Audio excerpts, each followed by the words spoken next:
Over the skies of northern Italy on March 15, 1945, Captain Joseph Nathaniel Collins of the 332nd Fighter Group guided his Republic P-47 Thunderbolt through a patch of morning clouds at 22,000 feet.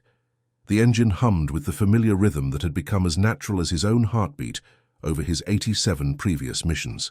Below him, the snow-capped peaks of the Alps stretched endlessly, their beauty a stark contrast to the purpose of his flight.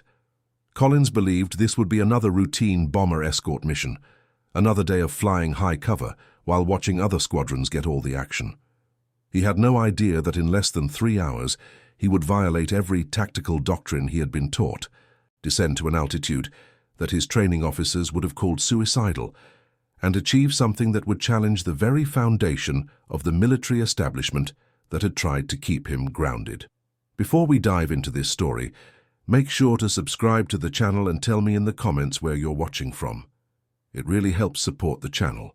What happened that day over Italy would force the United States Army Air Forces to confront an uncomfortable truth: that courage, skill, and tactical brilliance had nothing to do with the color of a pilot's skin and everything to do with the content of his character and the desperation of his determination to prove himself in a world that had already decided he would fail.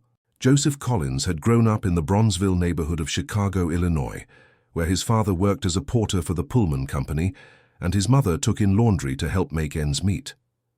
The third of 5 children, Joseph had learned early that the world would not hand him anything simply because he deserved it. His father, Marcus Collins, had served in the 369th Infantry Regiment during the First World War, the famous Harlem Hellfighters, and had returned home with medals and stories of valor, only to find that his service meant nothing to employers who saw only his skin color. Marcus had told his son repeatedly that excellence was not optional for men like them, it was mandatory, and even then it might not be enough. Joseph had discovered his passion for flight at age 12, when a barnstormer named William Powell had landed his Curtiss JN-4 Jenny in an empty lot near Joseph's neighborhood and offered rides for 50 cents. Joseph had spent 3 weeks collecting bottles and doing odd jobs to earn that 50 cents, and when he finally climbed into the rear cockpit of that rickety biplane, feeling it lift away from the earth, something fundamental had shifted in his understanding of what was possible. The sky, he realized, didn't care what color he was. Gravity and aerodynamics applied equally to everyone. Up there, at least, the rules were fair. But the path from that childhood flight to the cockpit of a combat aircraft had been anything but straightforward. When Joseph had attempted to join the Army Air Corps in 1940, he had been turned away without even filling out an application. The recruiting officer, a bored-looking sergeant with tobacco-stained teeth, had barely looked up from his newspaper. "Black men can't fly," the sergeant had said flatly. "Don't have the mental capacity for it. Scientific fact. Come back if you want to cook or clean, but we don't need your kind in the sky." Joseph had walked out of that recruiting station with his hands clenched so tightly, his nails drew blood from his palms, and he had made a quiet promise to himself that he would prove every single one of them wrong. The opportunity had finally come in 1942, after relentless pressure from civil rights organizations, and the black press had forced the War Department to establish a segregated pilot training program at Tuskegee Army Airfield in Alabama. Joseph had been among the second class of cadets, arriving at the sweltering base in July of that year, with 43 other young black men who shared his determination to prove themselves. The training had been deliberately punishing, designed by some in the military establishment to prove that black men were indeed incapable of mastering the complexities of aerial combat.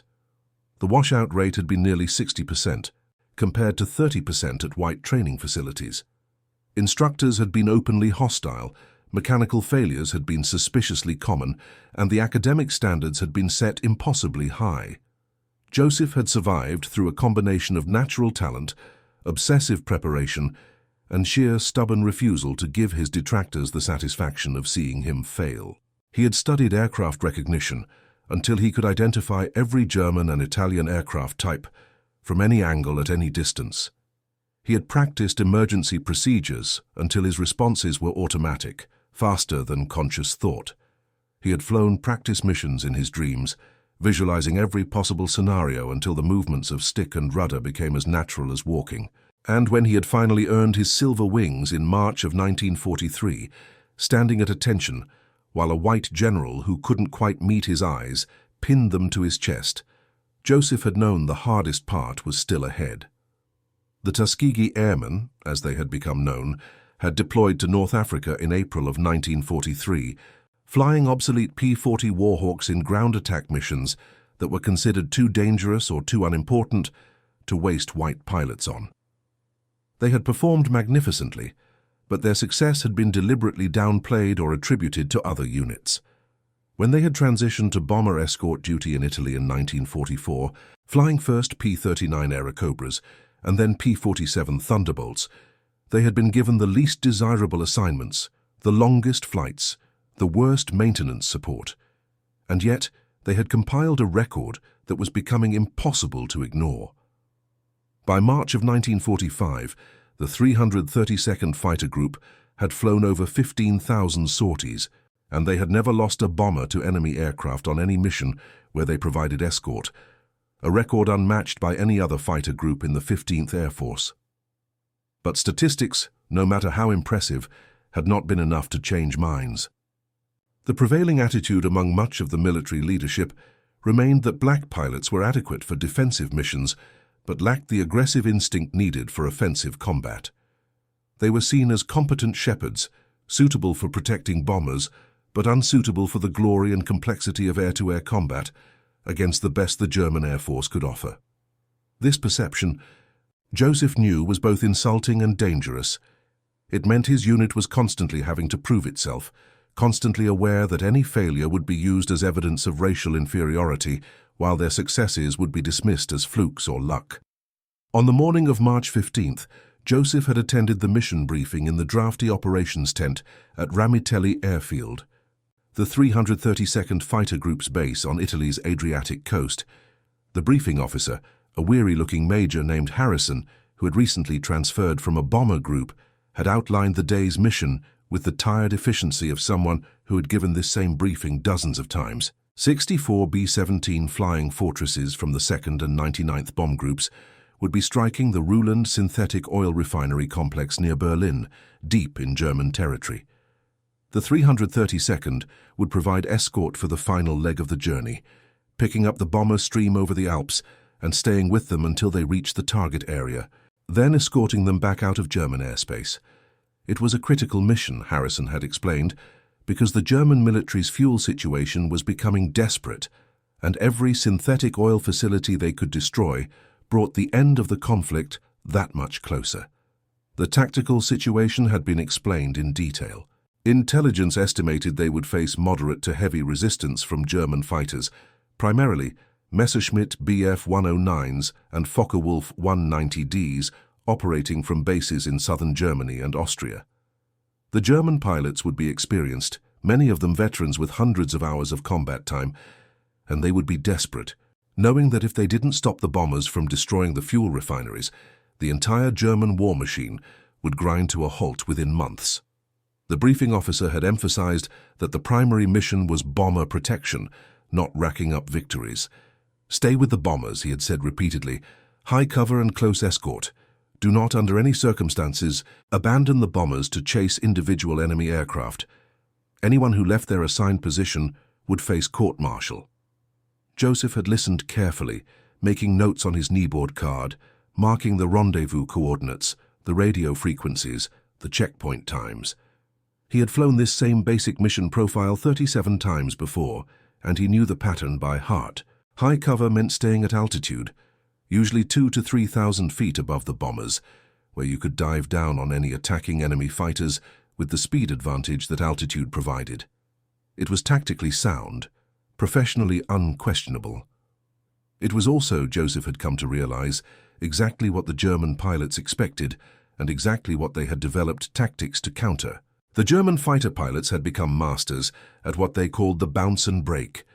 They would approach from above and behind, diving at tremendous speed to make a single devastating pass through the bomber formation, using the altitude and speed to blow through before the escort fighters could react, then extending away at full throttle, climbing back up to altitude beyond the range of the escorts before setting up for another pass. It was tactically brilliant because it forced the escort fighters to choose between maintaining position or pursuing, and doctrine demanded they maintain position.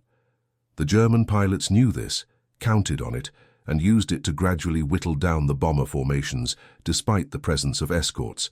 Joseph had discussed this pattern with his wingman, Second Lieutenant Marcus Washington, a 22-year-old from Detroit who had been flying with Joseph for 6 months and had developed an almost telepathic understanding of Joseph's flying. They had talked about it during their last leave, sitting on the beach near their base, watching the Adriatic Sea roll in while they sketched tactical diagrams in the sand with sticks. "There has to be a better way," Marcus had said. "The whole high cover thing only works if the enemy comes to us." But they figured out how to avoid us completely, make their pass and get away before we can even get there. "We're playing defense when we should be playing offense." Joseph had agreed. But he had also known that violating tactical doctrine was a dangerous game, especially for pilots who were already under constant scrutiny, already fighting against the assumption that they were less capable, less trustworthy, less worthy of respect. But something about this mission felt different to Joseph as he climbed into his P-47 that morning, performing the pre-flight walk-around with the meticulous care his father had taught him to apply to everything he did. His aircraft, which he had named Chicago Pride and decorated with a small painting of the city's skyline on the nose, was in excellent condition. His crew chief, Sergeant Raymond Hobbs, had worked on the engine until it ran like a Swiss watch, and the aircraft's 850 caliber machine guns had been freshly harmonized at 300 yards. Joseph had checked the ammunition load personally, 400 rounds per gun, 3,200 rounds total, a devastating amount of firepower if he could bring it to bear effectively. The takeoff had been routine, 16 aircraft from the 332nd, lifting off in pairs, climbing in a gentle spiral to assembly altitude, forming up into 4-ship flights. Joseph led Red Flight with Marcus as his wingman and 2 other pilots, Lieutenant James Howard and Second Lieutenant Robert Chen, filling out the formation. Chen was one of only a handful of Chinese-American pilots in the entire Army Air Forces, and he had gravitated toward the 332nd precisely because they understood what it meant to have to prove yourself twice as hard for half the recognition. The 4 men had flown together so many times they could anticipate each other's movements, maintain formation in the worst weather, coordinate attacks with minimal radio communication. The flight across the Adriatic had been beautiful, the morning sun painting the water in shades of gold and azure, fishing boats tiny as toys far below leaving white wakes in the still water. Joseph had used the quiet time to run through emergency procedures in his mind, rehearsing what he would do if his engine failed, if he took damage, if he became separated from his formation. His father's voice echoed in his memory. "Preparation and luck are the same thing, boy. The harder you prepare, the luckier you get." Marcus Collins had said that 1,000 times, and Joseph had learned it was true. They had crossed the Italian coast near Venice, climbing steadily, and had picked up the bomber stream exactly on schedule over the Alps. 64 B-17s in a tight combat box formation, their silver skins glinting in the morning sun, contrails streaming behind them like white ribbons against the deep blue sky.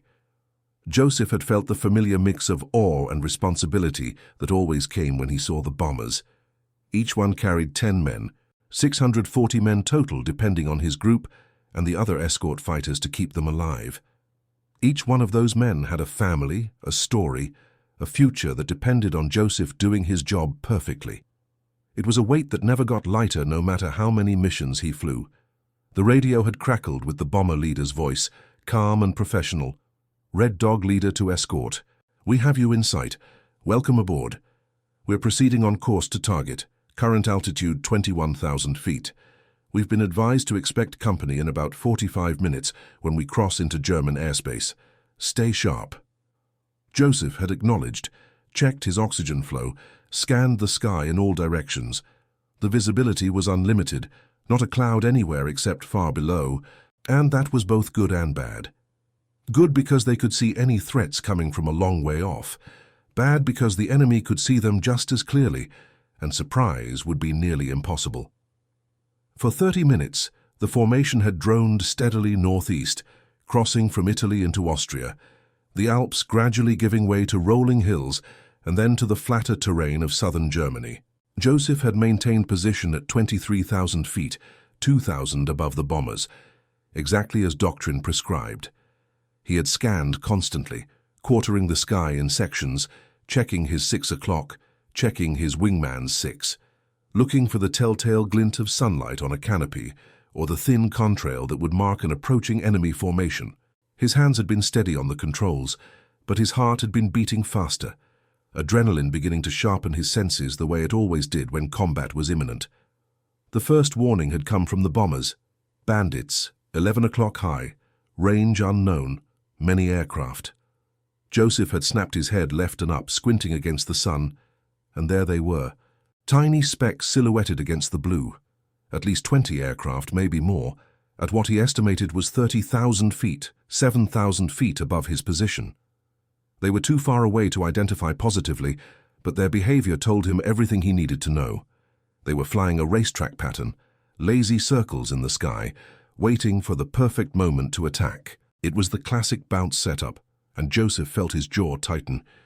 The radio had exploded with chatter.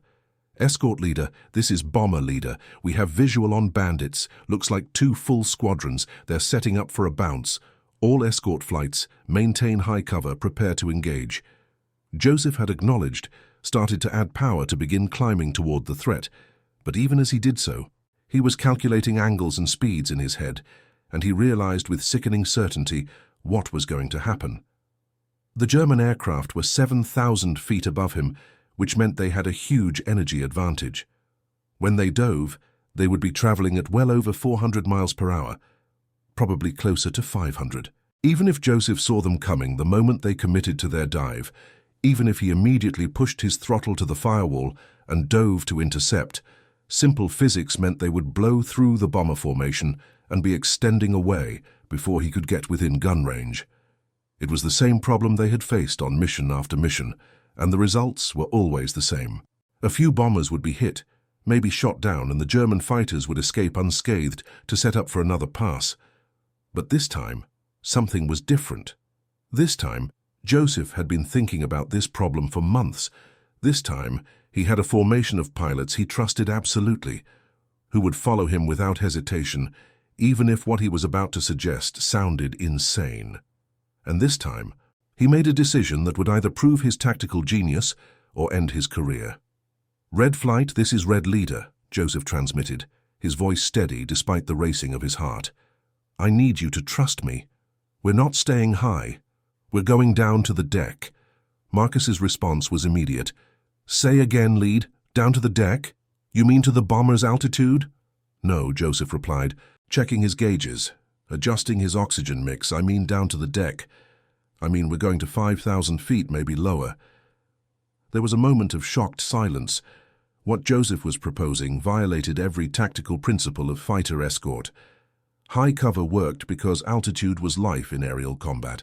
The fighter with the height advantage could dictate the terms of engagement, could dive on opponents from above with devastating energy advantage. Giving up that altitude advantage deliberately was considered tantamount to suicide. "Lead, this is Red 3, James Howard's voice came through, careful and questioning.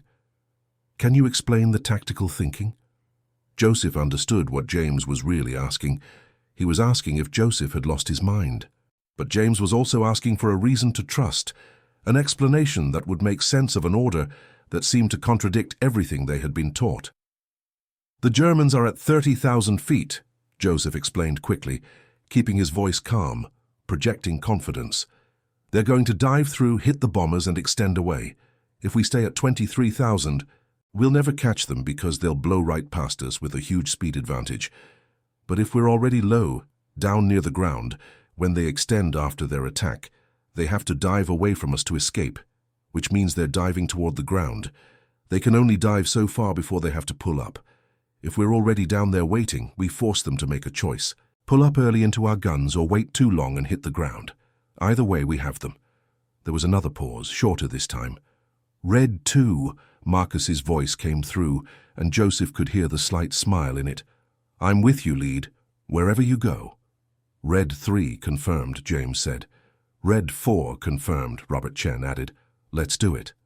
Joseph took a deep breath, knowing that he was about to deliberately violate a direct order, knowing that if this went wrong, not only would he be court-martialed, but he would validate every stereotype about black pilots being undisciplined, unable to follow orders, unsuitable for combat command. But he also knew with absolute certainty that his tactical analysis was correct, that doing the same thing they had always done would produce the same inadequate results, and that sometimes the only way to prove you were right was to stake everything on it. Red Flight is descending to attack position, Joseph transmitted on the command frequency, knowing that the group commander and probably the bomber leader would hear him.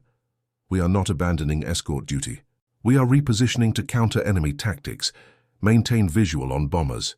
He didn't wait for a response, didn't give anyone time to order him to hold position. He simply pushed the nose of his Thunderbolt down and dove away from the formation, feeling the immediate push of negative G-force, seeing his altimeter begin to unwind. Behind him, his 3 wingmen tucked into tight formation and followed. The P-47 Thunderbolt was a remarkable aircraft, one of the finest fighters of the entire conflict. Weighing in at over 7 tons fully loaded, powered by a Pratt & Whitney R2800 double Wasp radial engine, producing 2,000 horsepower, it was fast, rugged, and heavily armed.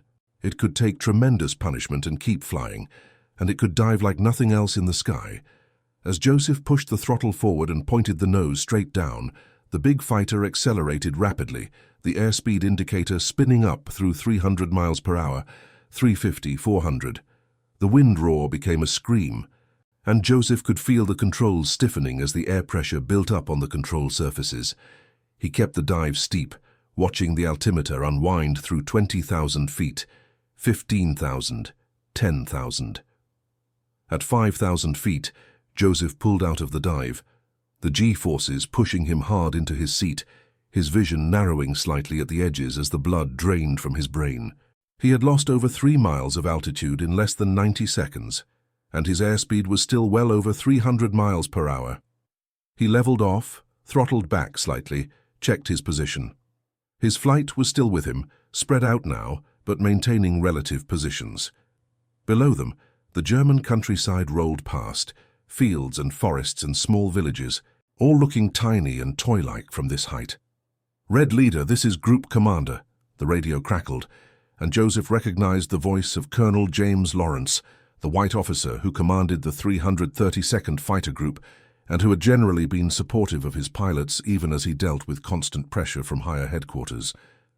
"Captain Collins, what in God's name are you doing? You were ordered to maintain high cover. Explain yourself immediately." "Sir," Joseph replied, keeping his voice respectful but firm, "I am repositioning to more effectively counter enemy attack tactics. I will maintain visual on bomber formation and will engage any threats. I request permission to continue." "Permission denied," the colonel snapped. "Return to altitude immediately. That is a direct order." Joseph felt his stomach clench. A direct order. Disobeying it would mean court-martial, possibly dishonorable discharge, the end of his flying career, the end of everything he had worked for. But he looked up through his canopy and saw the German formation beginning to roll over into their attack dive, saw them committing, and he knew with absolute certainty that he was right, that his positioning would work, that he had seconds to make a decision that would define the rest of his life. "Sir," Joseph said carefully, "I am experiencing radio difficulties, transmission breaking up. Will attempt to, after engaging enemy."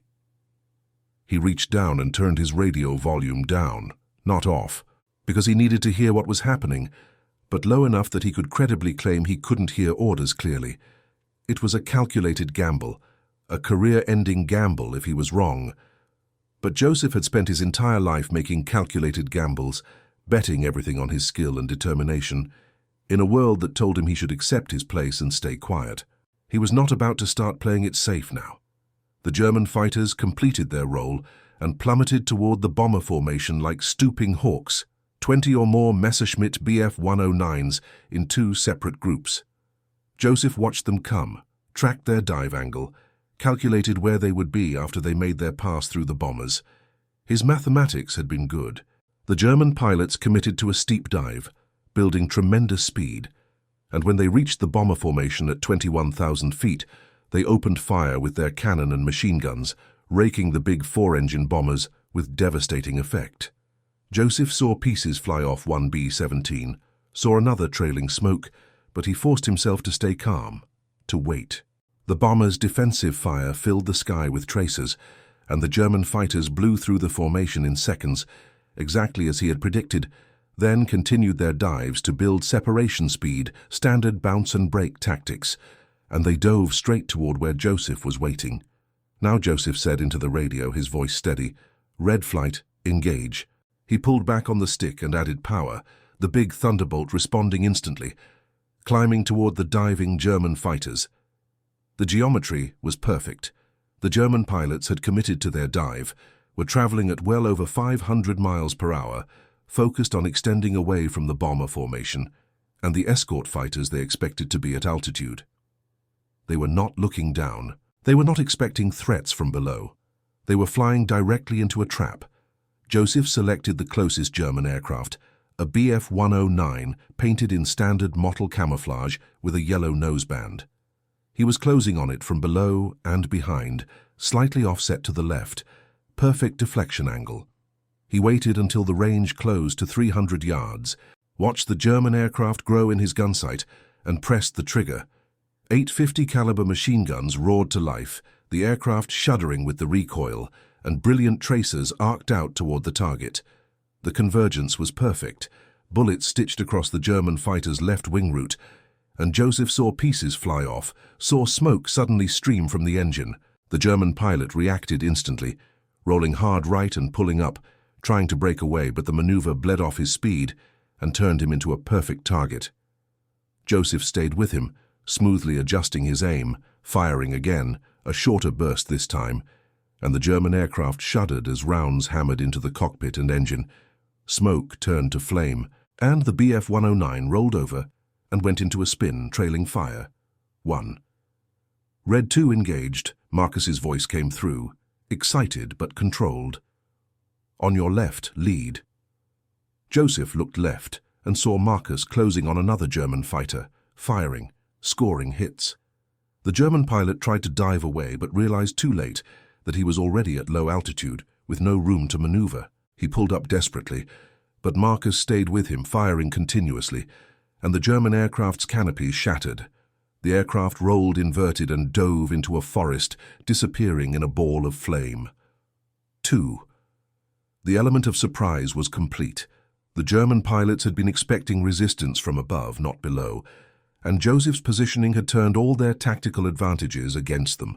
They had committed to high-speed dives that had brought them down to low altitude, where they had no energy reserve, no room to maneuver, no escape route.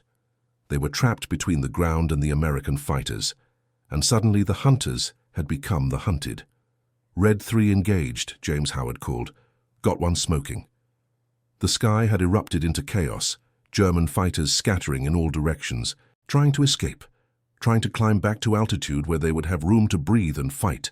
But climbing meant bleeding off speed, becoming vulnerable, and Joseph's flight was in perfect position to take advantage. Joseph selected another target, a Bf-109 that had pulled up sharply and was climbing almost vertically, the pilot trading speed for altitude in a desperate bid to escape. Joseph zoomed up after him, used the speed from his own dive to stay with the climbing German, waited until the enemy aircraft slowed almost to stalling speed at the top of its climb, then fired. The range was point-blank, less than 100 yards, and the effect was devastating. The German aircraft simply came apart, the fuselage breaking in half, pieces tumbling through the air. 3. Red 4 engaged, Robert Chen called. Multiple targets. I need help over here. Joseph snapped his head around, saw Chen tangling with 2 German fighters at once, saw one of them getting into firing position behind Chen's aircraft. Lead is coming, Joseph transmitted. Rolling hard, pulling the nose around, ignoring the G-forces that made his vision tunnel, focusing entirely on the geometry of the intercept. He fired from maximum range, a long burst that sprayed tracers across the sky, not really expecting to hit, but hoping to break the German pilot's concentration. It worked. The German fighter rolled away from Chen and Joseph followed, closing the distance, firing again. This time his aim was true. The German aircraft's right wing crumpled, and the aircraft tumbled out of control. 4. The engagement had lasted less than 3 minutes, but it felt like hours. Joseph's aircraft was down to half ammunition, his hands were aching from gripping the controls. His flight suit was soaked with sweat despite the cold at altitude, but the results were undeniable. The German attack had been shattered. 4 confirmed destroyed, probably 2 or 3 more damaged and fleeing. The remaining German fighters had broken off, scattered, climbing desperately back toward their own lines. They would not be coming back for another pass today. Joseph pulled his aircraft around, scanned the sky in all directions, checked his fuel and ammunition status, made sure his flight was still with him. "Red flight report status," he transmitted. "Red 2 good, 3/4 fuel, half ammo," Marcus replied. "Red 3 good, 2/3 fuel, 1/3 ammo," James said. "Red 4 good, half fuel, half ammo," Robert Chen called. "No damage to any aircraft, all pilots accounted for." Joseph felt a wave of relief so intense it was almost physical. They had pulled it off. His crazy, career-ending gamble had worked, but the mission wasn't over. "Red flight, rejoin the bombers," Joseph ordered. "Resume escort duty." The 4 Thunderbolts climbed back up to altitude, rejoined the bomber formation which was continuing toward its target, apparently having taken only minor damage from the German attack.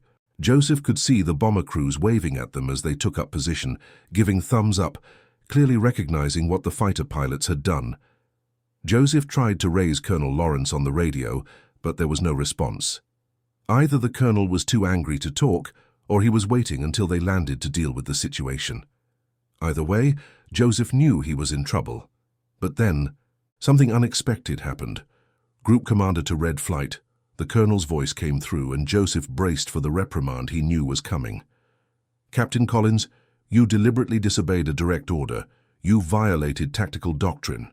You put your flight at risk with an unauthorized maneuver." There was a pause, and Joseph waited for the hammer to fall. "And you just achieved the single most effective engagement against enemy fighters I have ever witnessed in 3 years of combat operations. How many did you get?" Joseph blinked, unsure if he had heard correctly. "Sir, Red Flight engaged approximately 20 enemy fighters. We have 4 confirmed destroyed with visual confirmation, 2 probable, multiple damaged. The bomber formation sustained minimal damage and is proceeding to target. All escort aircraft undamaged and returning to station." Another pause, longer this time. When Colonel Lawrence spoke again, his voice was different, thoughtful. "Captain, when we land, you and I are going to have a very long conversation about following orders. But I will say this. What you did today was either brilliant or insane, and I'm honestly not sure which, possibly both. Stay with the bombers until they're clear of enemy airspace, then return to base. And Collins?" "Yes, sir? Whatever you did, be prepared to explain it in detail. Because if this works the way I think it did, we need to teach it to every fighter group in this theater." "Yes, sir," Joseph replied. And despite everything, he felt himself smile. But the engagement wasn't over yet. As the bomber formation approached the target, another German fighter formation appeared, this time approaching from the east, climbing from lower altitude. It was a different tactical setup, and Joseph realized they were trying something new, trying to adapt to the failed bounce attack. He counted the aircraft, 15 or 16, and they were climbing steadily, clearly intending to attack the bombers from below and behind, where the big aircraft's defensive guns had limited coverage. "Red leader to escort commander," Joseph transmitted. "New bandit formation, 6 o'clock low to bombers climbing to attack. Request permission to engage. Permission granted," came the immediate reply. "All escort flights. Be advised Red Flight is descending to engage threats from below." It was a tacit acknowledgement that Joseph's tactics had worked, that the command was willing to trust his judgment. Joseph felt a surge of vindication, but he pushed it aside and focused on the task at hand. "Red Flight," Joseph called. "Same tactic, we go low, force them to come to us on our terms." The 4 Thunderbolts rolled over and dove again, this time less dramatically, descending to about 10,000 feet and positioning themselves between the German fighters and the bombers. The German pilots saw them coming and realized they couldn't simply climb through to attack the bombers. They would have to deal with the American fighters first. The two formations closed on each other rapidly, both sides maneuvering for advantage, and suddenly they were in the middle of a swirling dogfight, aircraft turning and diving and climbing in a deadly three-dimensional chess game played at 300 miles per hour. Joseph found himself in a turning fight with a Bf-109, the two aircraft pulling hard turns, each pilot trying to get on the other's tail. The Messerschmitt was more maneuverable at this altitude, could turn tighter, but the Thunderbolt was faster and could absorb more punishment. Joseph used his aircraft's strengths, refused to turn with the German, instead using his speed to extend away, then coming back with an energy advantage. The German pilot was good, experienced, kept trying to force Joseph into a turning fight, where the 109's superior agility would be decisive. But Joseph stayed patient, stayed disciplined, kept using speed instead of turn rate. After 2 full minutes of maneuvering, Joseph saw his opening. The German pilot made a mistake, turned too hard, bled off too much speed. Joseph was on him instantly, pulling lead, firing, seeing his tracers walk across the 109's fuselage. The German aircraft staggered, rolled inverted, dove away, trailing smoke. Joseph didn't follow, didn't try to confirm the destruction, because there were more threats, and he needed to conserve ammunition. 5, he counted mentally, or possibly just 4 plus a repeat. He had lost track in the chaos. The dogfight raged for another minute. Then the German pilots broke off, realizing they were outnumbered and outpositioned. They dove away toward the east, climbing back toward their bases, leaving the bombers unmolested. Joseph and his flight regrouped, checked for damage, confirmed everyone was still functional. They had expanded all of their ammunition, but they were unhurt, and the bombers were safe. Red flight to bomber leader. Joseph transmitted. Threat neutralized. You're clear to target. Thanks, Red Flight, the bomber leader replied. Don't know what you boys did down there, but it sure as hell worked. We owe you a case of whiskey when we get home.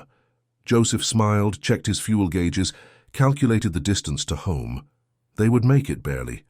The bombers completed their run, dropped their ordnance on the synthetic oil refinery, with what appeared to be excellent accuracy, then turned for home. Joseph's flight escorted them back across the Alps, across the Adriatic, all the way to Italian airspace, where they handed off to another fighter group for the final leg. Then the 4 Thunderbolts turned toward Ramitelli, toward home, toward whatever consequences awaited. As Joseph flew, he thought about what had happened, analyzing his decisions, considering what he could have done differently. He had violated a direct order, risked his career, risked his pilots. But he had also achieved results that were undeniable. He had proven that tactical innovation could overcome doctrine, that thinking differently could produce extraordinary outcomes, and perhaps most importantly, he had proven it in a way that couldn't be dismissed or explained away by anyone who wanted to maintain that black pilots were less capable, less worthy. Results didn't lie. Numbers didn't have prejudice. When they landed at Ramitelli, the entire base seemed to be waiting. Word had spread somehow, through radio chatter or intercom, or just the mysterious ways that news traveled in military organizations. As Joseph taxied his aircraft to its parking spot and shut down the engine, he saw crews gathering, saw other pilots standing in groups watching. He climbed down from the cockpit, his legs shaky from adrenaline and exhaustion, and found Colonel Lawrence waiting for him, face unreadable. "Captain Collins," the colonel said formally, "come with me, now." Joseph followed him across the flight line to the operations building, up the stairs to the colonel's office. Marcus, James, and Robert were told to wait outside. The colonel closed the door behind them, gestured for Joseph to sit, then spent a long moment looking out the window at the flight line, where ground crews were already swarming over the returned aircraft. When Colonel Lawrence finally spoke, his voice was carefully neutral. "Captain, I should court-martial you. You disobeyed a direct order in combat. You violated established tactical doctrine. You put your pilots at risk with an unauthorized maneuver. Those are facts, and they cannot be disputed." Joseph said nothing, simply waited. The colonel turned to face him. "But I am not going to court-martial you, because the results of your action are also facts that cannot be disputed. According to preliminary reports from the bomber crews, And from your own flight, you engaged approximately 35 enemy fighters in 2 separate engagements. Your flight accounted for between 6 and 8 confirmed destroyed, 3 probable, and at least 6 damaged. You did this without sustaining any damage to your own aircraft, and without allowing a single bomber to be destroyed by enemy action. Those are also facts. The colonel sat down behind his desk, rubbed his eyes tiredly. Joseph, I've been flying combat aircraft since 1938. I've seen tactics evolve, seen new techniques developed and old ones abandoned. What you did today, that low-altitude positioning, forcing the enemy to come down to you instead of trying to chase them from above, that's genuinely innovative. It's also genuinely dangerous and genuinely contrary to everything we teach. So help me understand. Walk me through your thinking. Why did you believe this would work when all our doctrine says otherwise? Joseph took a breath, organized his thoughts. Sir, the bounce and break tactic that the German fighters have been using depends on them having altitude advantage and us maintaining high cover position. They dive through, hit the bombers, extend away using their speed, climb back up out of our reach. It's been effective because we've been reactive, trying to intercept them during their attack when they have maximum energy advantage. I realized that if we repositioned to low altitude before they committed to their attack, we could flip the geometry. When they dove to attack the bombers, they would be diving toward us instead of away from us. After their pass, they would have to extend downward, toward the ground, which limits their options.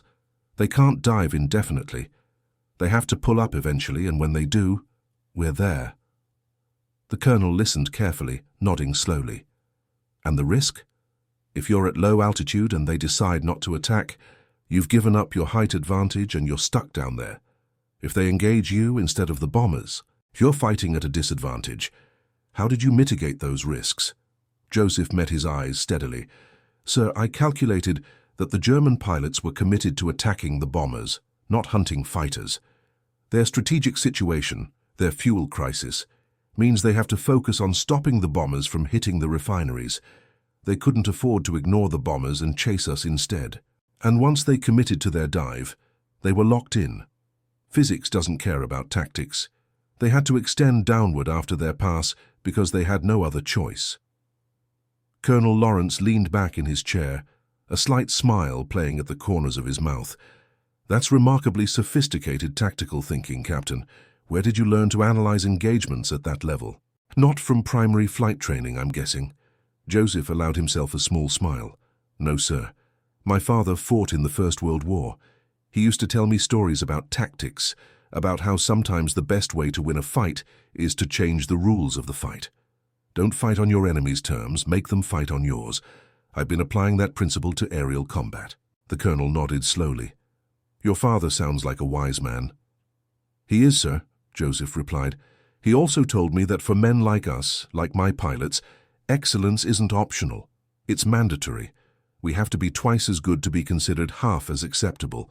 So we make damn sure we're twice as good. The colonel's expression shifted, became more serious. And that's the other issue we need to discuss, isn't it? The fact that you felt you had to take this risk, had to prove something because you're flying under a microscope that white pilots don't have to deal with. Joseph, I'm not blind. I see the double standard. I see the way your pilots get scrutinized for every mistake, while other units get away with sloppiness. I see the way your successes get downplayed or ignored.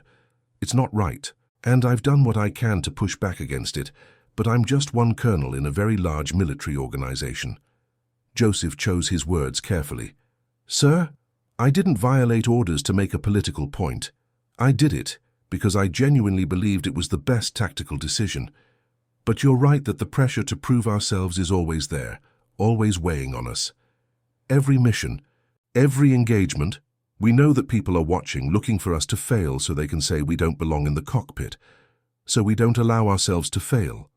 We can't afford to. The colonel nodded slowly. And that, Captain, is both your greatest strength and your greatest vulnerability. The need to prove yourselves makes you incredibly disciplined, incredibly skilled. But it also makes you take risks that other pilots wouldn't take, risks like what you did today. He stood up, walked to a filing cabinet, pulled out a folder. I'm going to do 2 things, Joseph. First, I'm going to write up your action today as a tactical innovation worthy of study and implementation across the fighter groups. I'm going to make sure your achievement is properly documented and recognized. Second, I'm going to write a separate report documenting that you disobeyed a direct order in combat. That report will go in your file, and it will likely prevent you from being promoted to major for at least a year, probably longer. Do you understand why I have to do both? Joseph nodded. Yes, sir. Because the tactical innovation needs to be recognized and taught, but the breach of discipline can't be ignored without undermining command authority. Exactly, the colonel said. You did something brilliant today, Joseph. But you also did something that could have gone catastrophically wrong. And if every pilot felt free to disregard orders whenever they had a better idea, we'd have chaos. There have to be consequences. The colonel extended his hand. But I want you to know that I respect what you did, both the tactical innovation and the courage it took to commit to it. You're one of the finest combat pilots I've ever had the privilege of commanding, and I'm proud to have you in my group. Joseph shook his hand, feeling an unexpected surge of emotion. Thank you, sir. That means more than you know. Now get out of here, the colonel said with a slight smile. Go brief your flight on what happened, get some food, get some rest.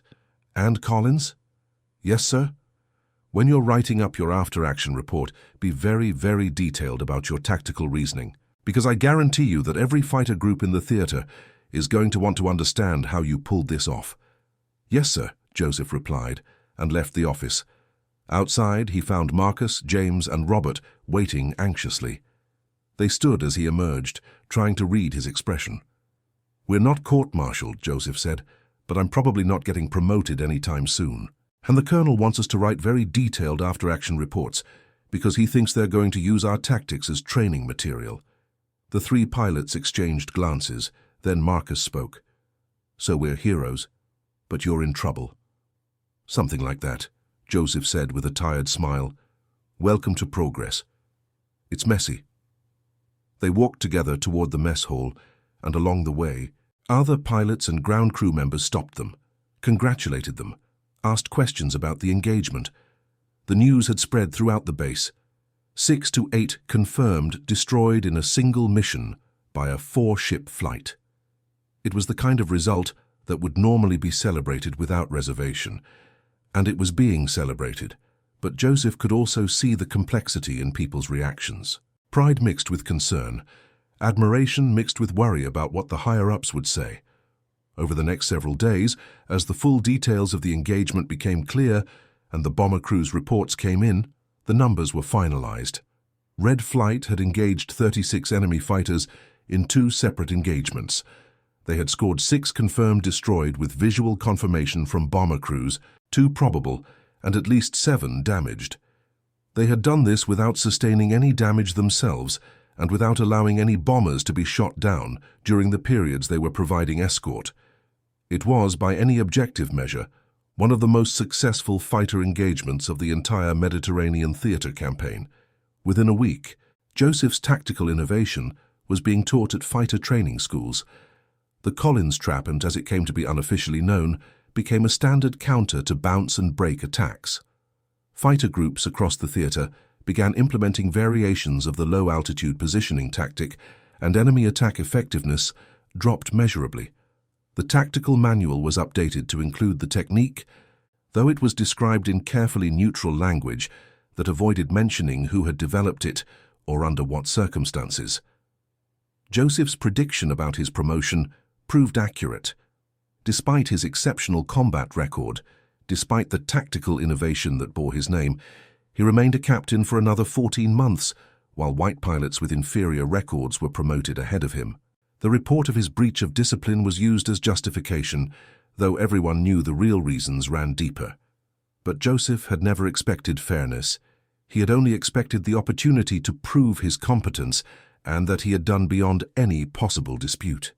The 332nd Fighter Group continued flying missions for the remainder of the conflict in Europe, compiling a record that would eventually become legendary. By the time the fighting in Europe ended in May of 1945, the Tuskegee Airmen had flown over 15,000 sorties, destroyed over 200 enemy aircraft in the air and ground, and had never lost a bomber to enemy fighters on any mission where they provided escort. Their tail marking, Distinctive red paint on the tails of their aircraft became a symbol that bomber crews requested specifically. The red tails became the most sought-after escorts in the entire 15th Air Force. Joseph flew 68 more missions after March 15th, bringing his total to 155 combat missions by the time the conflict ended. He was eventually promoted to Major in July of 1946, more than a year after his tactical innovation had been incorporated into standard doctrine.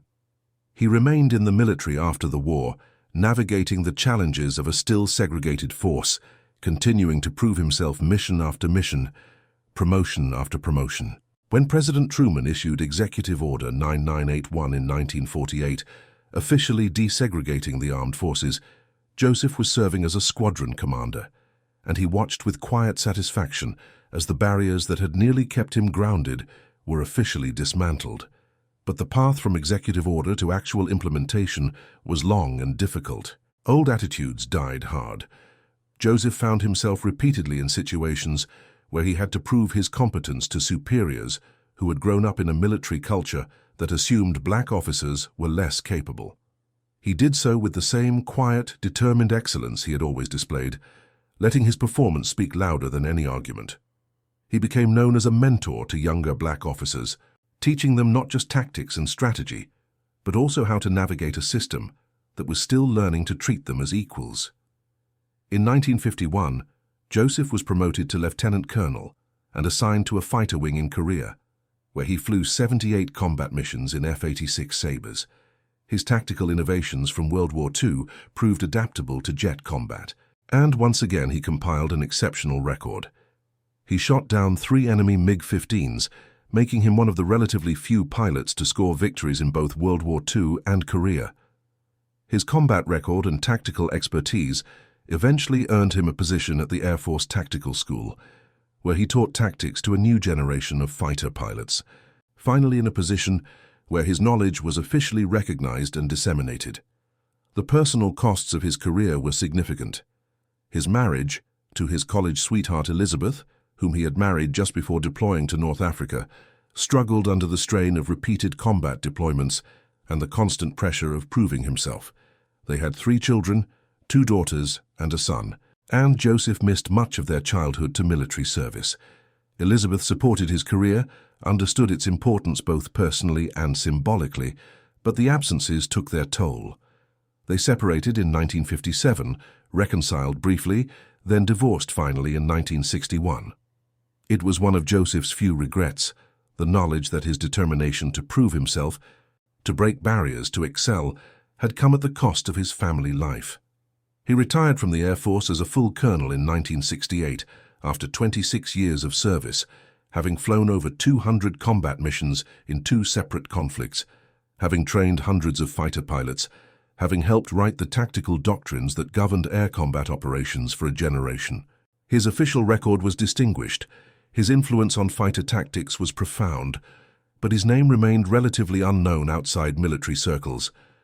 The innovations he had pioneered were taught without attribution. His exceptional combat record was buried in classified files. His contributions to the integration of the armed forces were quietly forgotten as the civil rights movement shifted public attention to other battles. After retirement, Joseph settled in Colorado Springs, Colorado, near the Air Force Academy, where he occasionally lectured on tactics and military history. He watched with pride as the Academy admitted its first black cadets, as the number of black officers in the Air Force steadily increased, as the barriers that had nearly prevented his own service crumbled completely. He attended reunions of the Tuskegee Airmen, standing among the aging warriors who had fought 2 wars simultaneously, one against foreign enemies and one against domestic prejudice, and he felt privileged to have been part of that history. His father Marcus lived long enough to see Joseph make colonel, passing away in 1964 at age 74. Before he died, Marcus had told his son that he was proud beyond words, that Joseph had vindicated everything Marcus had believed about the potential of black Americans to excel in any field, if given the opportunity. That Joseph's career proved the old sergeant at that recruiting station in 1940 had been catastrophically wrong. Joseph had carried those words with him for the rest of his life, a reminder of why the struggle had mattered, why the risks had been necessary, why excellence could never be optional for men who had to fight for recognition of their basic humanity. In 1987, Congress finally authorized the creation of the Tuskegee Airmen National Historic Site at Moton Field in Alabama, recognizing officially what had always been true, that the Tuskegee Airmen had been pioneers, had proven through their exceptional performance that segregation in the military was not just morally wrong, but strategically foolish. That denying opportunity based on race meant wasting talent the nation could not afford to waste. Joseph attended the dedication ceremony, standing with his fellow veterans, listening to speeches that praised their courage and sacrifice. It felt bittersweet, recognition coming decades after the battles had been fought, after so many of his fellow pilots had passed away without ever receiving the acknowledgement they deserved. But Joseph understood that history moved slowly, that change came in increments, that the battle he and his fellow Tuskegee Airmen had fought was just one chapter in a longer story of struggle toward justice.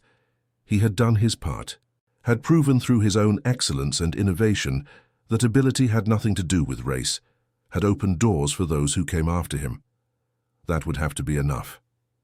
In 1994, aged 72, Joseph was invited to speak at the Air Force Academy's annual recognition ceremony. He stood before hundreds of cadets, including dozens of Black, Hispanic, and Asian American students who now studied and trained without facing the barriers he had confronted. And he told them about that March day in 1945 when he had bet everything on an unproven tactical innovation, when he had violated orders because he believed he was right, when he had put his career on the line to prove a point that went far beyond tactics. He told them that excellence was still not optional, that they would still face skepticism and prejudice, that the work of breaking barriers was never truly finished. But he also told them that every generation stood on the shoulders of the previous one, that the opportunities they had were bought with the sacrifices of those who came before, that they had a responsibility to open doors for those who would come after them, just as others had opened doors for them. After the speech, a young Black cadet, a woman, approached him and asked what had gone through his mind in that moment when he decided to disobey orders and dive down to low altitude. Joseph thought about it carefully before answering. "I thought about my father," he said finally, "about everything he had survived and overcome. I thought about all the people who said I couldn't fly because of the color of my skin. I thought about the pilots depending on me, the bomber crews depending on us, the mission depending on our success. And I thought about the fact that if I didn't take the risk, if I didn't trust my own judgment, then all those people who said I wasn't good enough would be proven right. Not because I wasn't skilled enough, but because I was too afraid to believe in my own ability.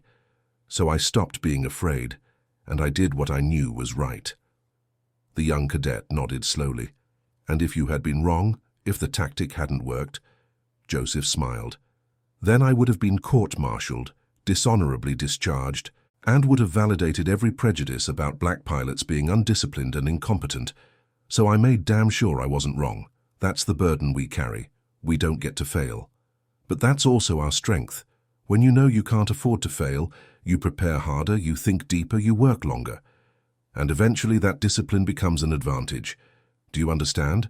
"Yes, sir," the cadet said. "I understand."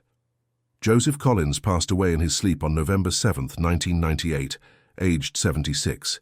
His death was noted in the local Colorado Springs newspaper and in the Air Force Times, but it did not make national news. His funeral was attended by several hundred people, including 3 surviving members of his original Red Flight, dozens of pilots he had trained or mentored over the years, and representatives from the Tuskegee Airmen Organization.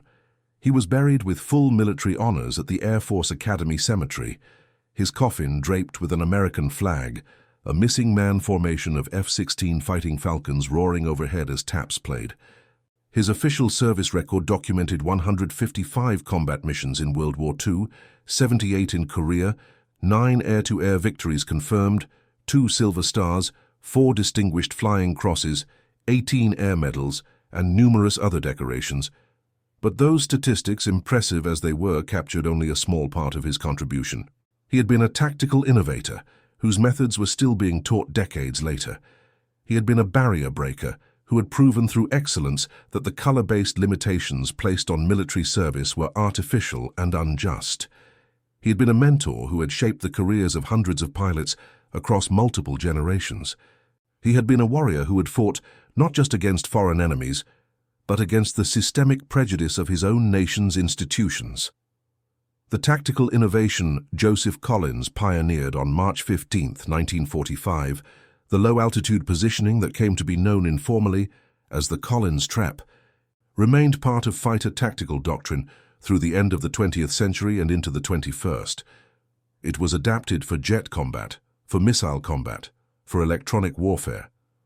The fundamental principle that sometimes the best way to counter an enemy attack is to deliberately sacrifice apparent advantage to create a situation where the enemy's own tactics work against them, became foundational to tactical thinking.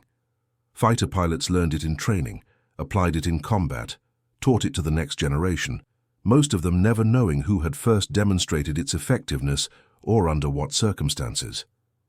In 2007, the Air Force Academy opened the Collins Center for Character and Leadership, named in Joseph's honor and dedicated to teaching cadets the importance of moral courage, tactical innovation, and the willingness to stand up for what is right, even at personal cost.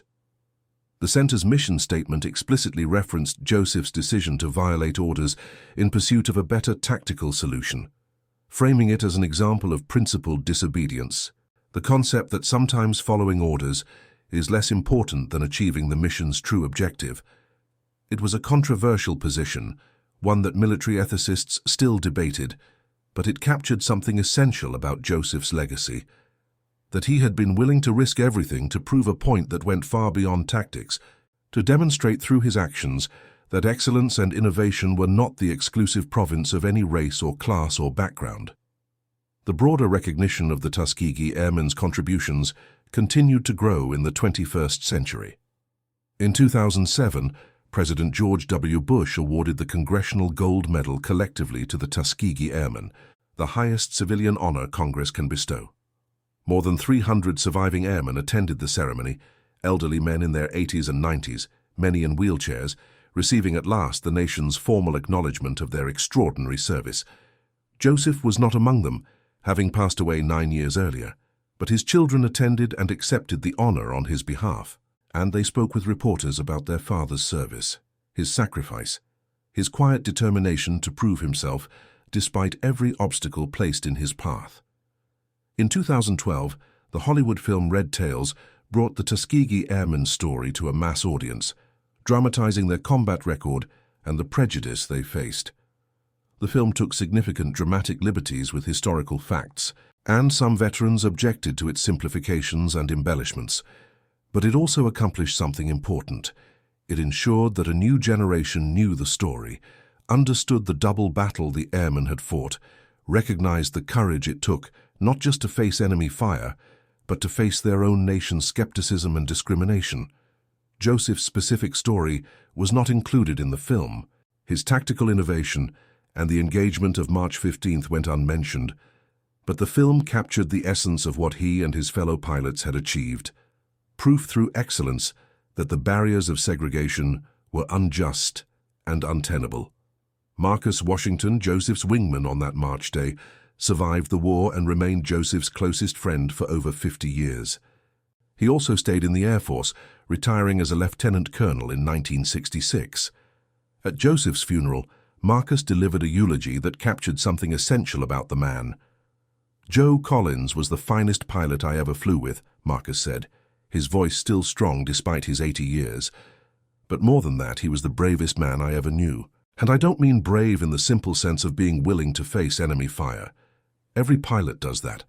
I mean brave in the sense of being willing to bet everything on his own judgment, willing to stand up to authority when he believed he was right, willing to risk his career and his reputation to prove a point that needed proving. That day in March of '45, when he told us to follow him down to the deck, I thought he had lost his mind. Every bit of training we had said what he was doing was wrong. But I trusted him, because I knew he was smarter than any doctrine, because I knew he understood flying and fighting in a way most pilots never would, and he proved me right. He proved all of us right. Not just that day, but every day of his career. Joe Collins showed the world what we were capable of when given a chance. He opened doors that had been slammed shut. He proved that excellence has no color, and he did it with such grace and dignity that even his enemies had to respect him.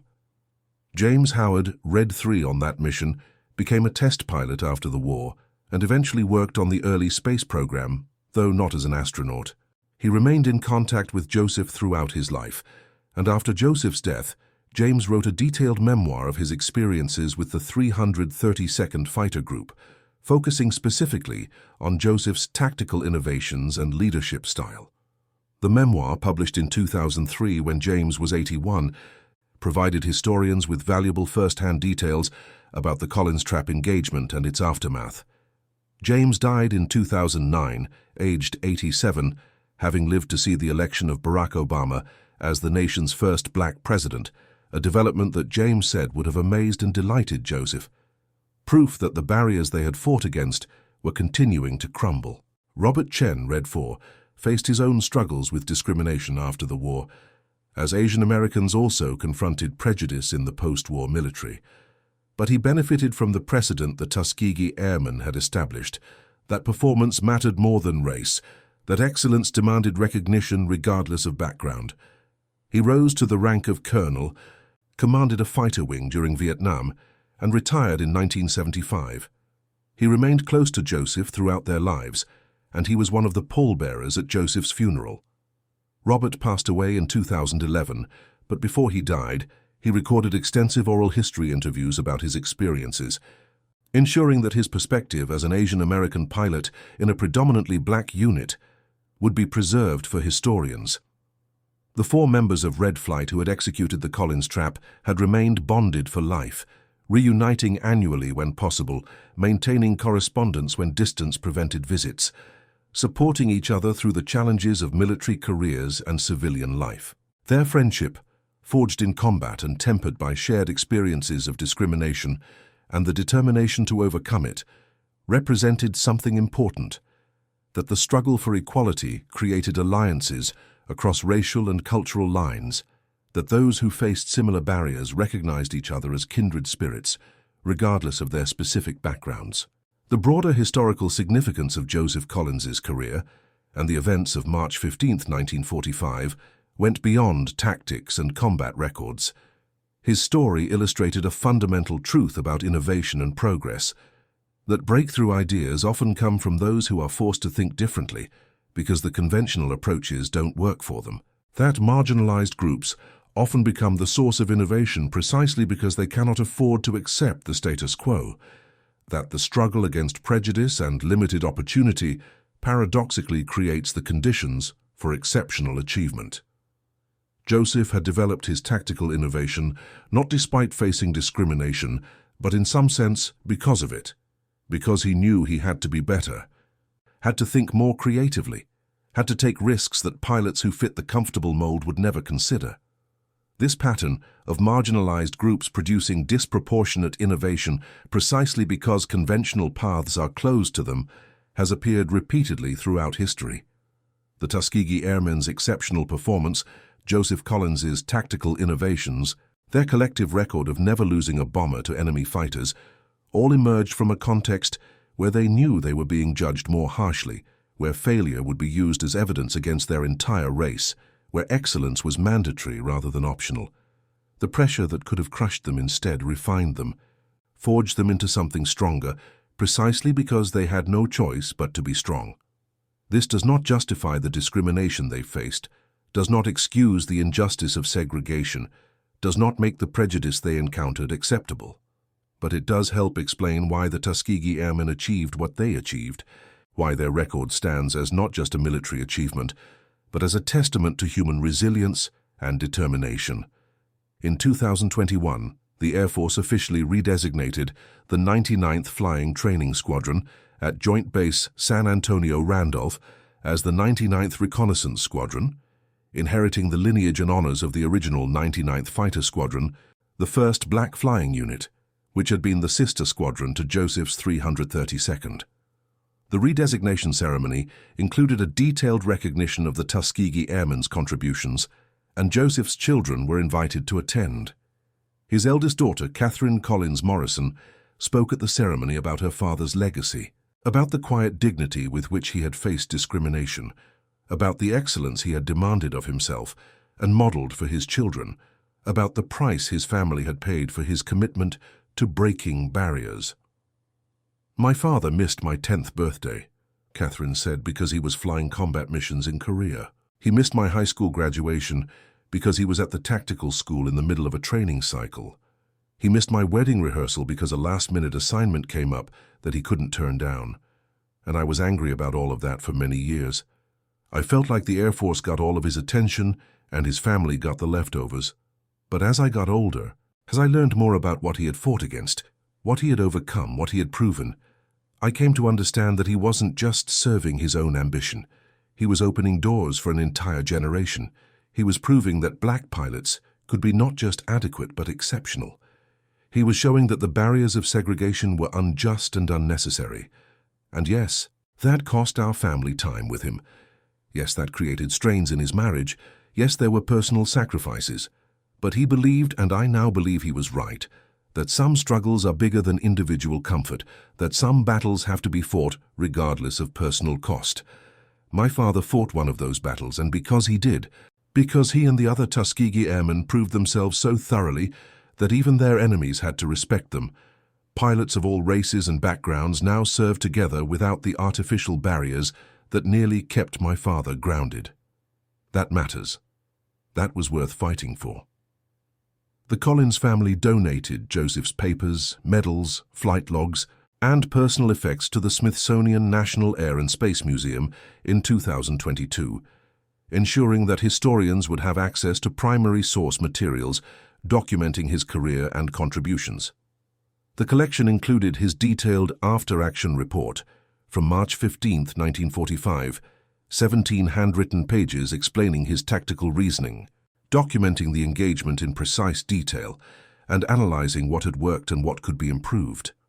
The report demonstrated the sophistication of his tactical thinking, his ability to analyze complex three-dimensional problems and devise innovative solutions, his understanding that doctrine was a starting point rather than an ending point for tactical development.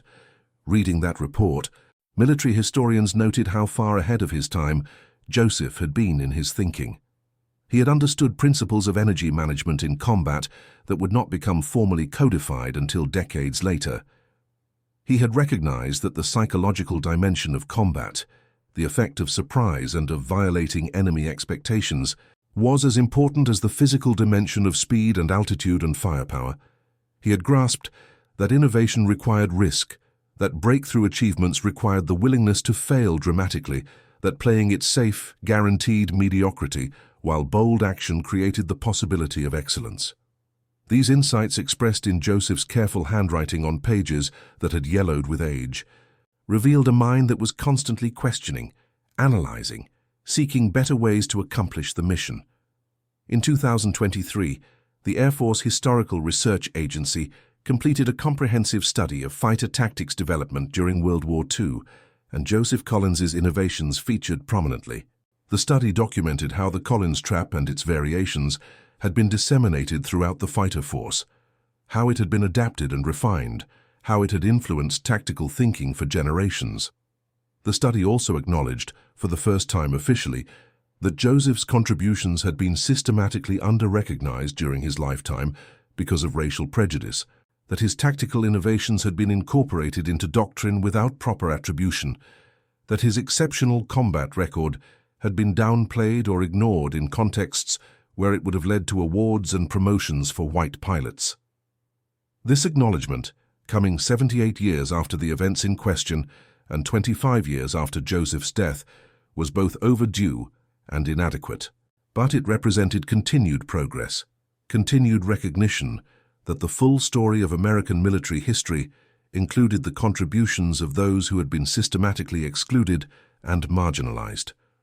The story of Joseph Collins and Red Flight on March 15, 1945, has been told and retold, analyzed and studied, used as a case study in tactical innovation, and as an example of the courage required to challenge established doctrine. But perhaps its most important lesson is simpler and more human. That excellence can emerge from anywhere. That innovation often comes from those who are forced to think differently. That the barriers placed in front of talented people do not prevent their achievement, but merely make their achievement more difficult and therefore more remarkable. Joseph Collins did not set out to be a symbol or a pioneer. He simply wanted to fly, to serve his country, to prove that he was as capable as any pilot regardless of race. The fact that he had to fight so hard for that opportunity, that he faced obstacles that white pilots never encountered, that he had to be twice as good to be considered half as acceptable, did not diminish his achievement. It made it more impressive, more meaningful, more worthy of recognition and study. The contrast between the expectations placed on the Tuskegee Airmen and what they actually achieved, between the skepticism they faced and the excellence they demonstrated, between the barriers meant to keep them grounded and their transcendent combat record, represents one of the most powerful narratives in American military history. They were told they couldn't fly. They became the most effective escort fighters in the theater. They were told they lacked the intelligence for aerial combat. They developed tactical innovations that are still taught today. They were told they were inferior. They proved they were exceptional. And they did it with a grace and dignity that made it impossible for honest observers to maintain their prejudices. Joseph Collins embodied this narrative completely. A young man from Chicago's South Side who had to fight for the opportunity to even apply for flight training, who graduated at the top of his class despite systematic discrimination, who developed tactical innovations that changed how fighter combat was conducted, who flew over 200 combat missions across 2 wars, who trained hundreds of pilots, who opened doors for those who came after him, who did all of this while facing skepticism and prejudice at every step, who succeeded so thoroughly that even his detractors had to acknowledge his competence. His story is distinctly American in both its challenges and its triumphs, a reminder that the nation's promise of equal opportunity has always been imperfectly realized, but that each generation moves closer to that ideal through the courage and excellence of individuals willing to fight for it. As the years pass and the last of the Tuskegee Airmen depart, as the men who lived these experiences and faced these struggles pass into history, the importance of preserving and understanding their stories becomes more urgent. These were not abstract historical events, but lived experiences of real people who faced real obstacles and achieved real victories. Joseph Collins was not a symbol or a statistic, but a man with dreams and fears and doubts, who took enormous risks and paid personal cost to achieve his goals, who made tactical innovations in combat, while also navigating the minefield of military racism, who was simultaneously a warrior and a pioneer and a husband and a father and a son trying to live up to his own father's example. The complete picture of his life includes not just the 6 aircraft he shot down on March 15th, but also the marriage that struggled under the weight of his career, the children who grew up without enough of his attention, the quiet moments of doubt when he wondered if the sacrifices were worth it, the instances when he bit his tongue and accepted slights rather than fighting every battle, the strategic decisions about when to push and when to accommodate, that every minority professional in a discriminatory system has to make. Heroes in real life are more complicated than heroes in stories, and their achievements are more meaningful, precisely because they come with costs and trade-offs and imperfections. And that concludes our story. If you made it this far, please share your thoughts in the comments. What part of this historical account surprised you most? Don't forget to subscribe for more untold stories from World War II, and check out the video on screen for another incredible tale from history. Until next time.